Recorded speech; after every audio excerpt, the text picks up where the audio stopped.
Hello and welcome to my first Cannon Street video, which is going to look at the area in depth and see if we can find some interesting stories and interesting photographs. So Sidney Street is our first street. It's right alongside this flower bed walkway where it would have went straight up there next to the church. And as you can see, there's no street anymore. Right, so if we look at this 1892 surveyed map of Sidney Street, this is the top half of Sidney Street. So you'd come into the street here where my cursor is, and you've got the even numbers on this side and you've got the odd numbers on this side. And as you can see, it's the first two blocks here on this part of the street are pretty much houses. The rear of these houses have literally open land at the back of them, and if we go right into this corner here, we can tell that this is like it's a property that's on Marsh Road as much as it's on Sidney Street. This is the Google Maps image of Marsh Road, and Sidney Street's entrance would have been roughly around about here, going right through to the side. So that corner block would have been right near this lamppost. And you can tell that this layout of this drawing on the corner is different from the other ones.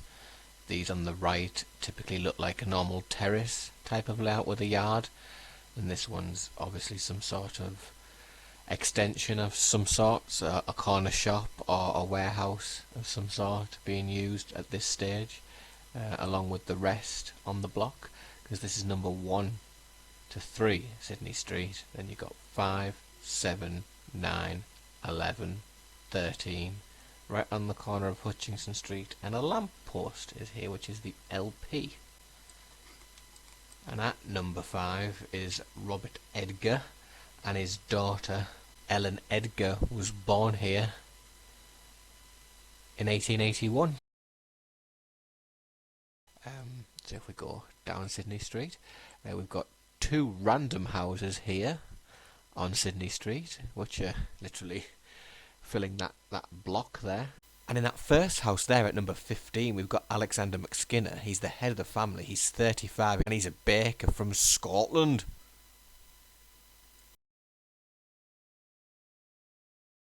And right opposite, we've got the Missions Hall, which seats at this stage 140 worshippers to go to the hall. I presume that the hall would have had some sort of access door around about here. It has a path leading right up to the hall here, which was probably either just grass or some sort of gravel. And then the map splits, so let's look at the second half of the map. So if we look on the other side of the street, we can see that the houses pretty much stop here on the even side. And then we've got a gospel hall, and it seats up to 600 people.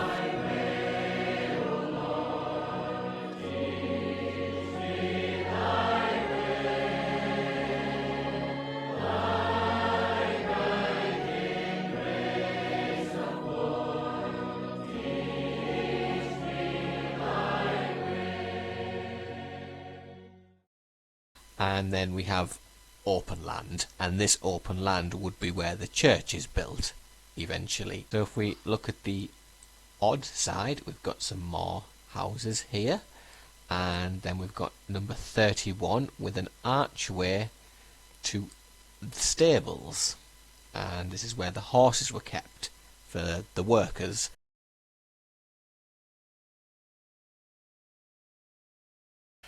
And then the street comes to an end and it reaches Cannon Street.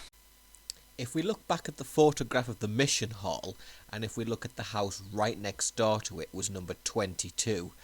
And a very interesting family that we can look into more depth with was living here in 1881.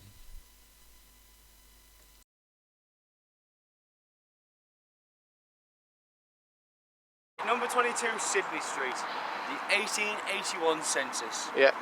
Henry Fryatt, the head, married, 35. He's a ship captain from Suffolk. Elizabeth Friat, wife, 32, no job. Then you've got Jacob Friat, son, he's 9, he's a scholar. Then you've got Charlotte Friat, daughter, 7, she's a scholar. Then you've got Sarah Ellen Friat, daughter, 5, she's a scholar. Then you've got Edith Friat, daughter, 3. And then there was Henry, James, Jack, and David. And I'm going to speak to Sarah's great-grandson, Paul.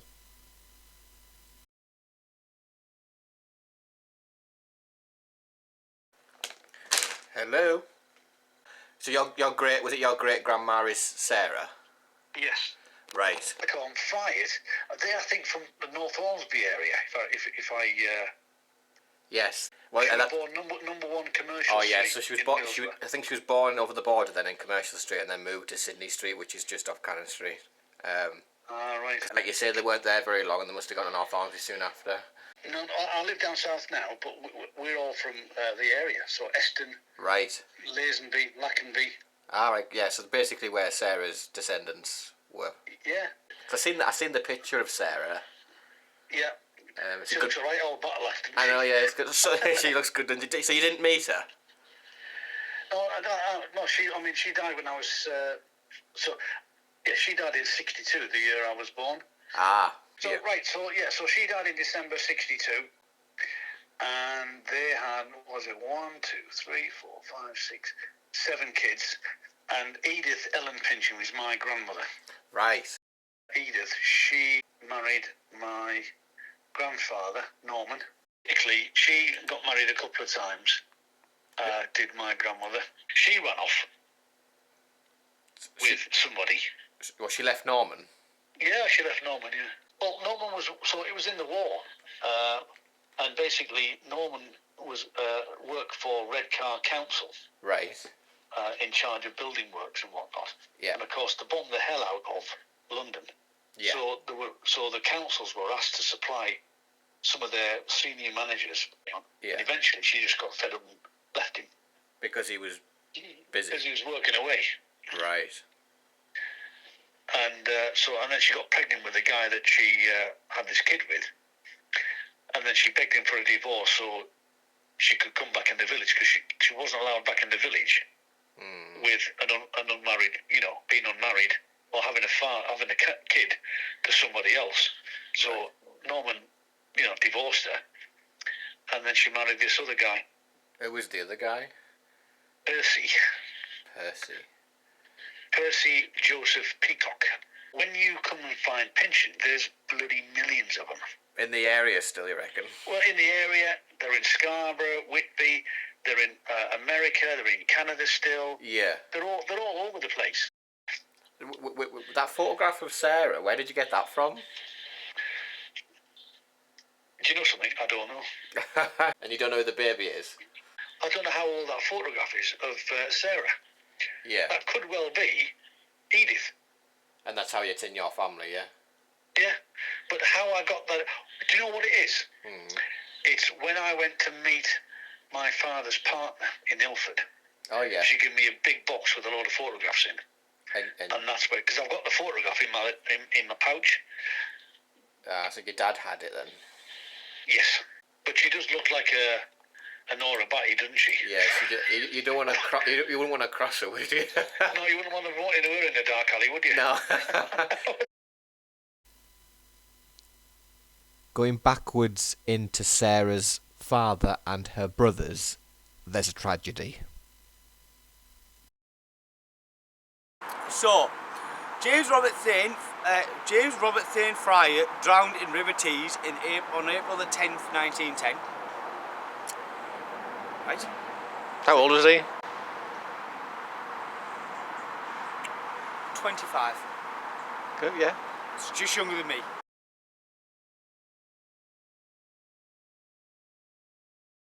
Then Henry Fryer drowned whilst entering the River Tees on the 27th of the 11th, 1915. That's his dad. Oh. Yeah. And just out of the River Tees. Where's their job? Oh yeah. Henry, James and Jacob are all buried together at Linthorpe Cemetery.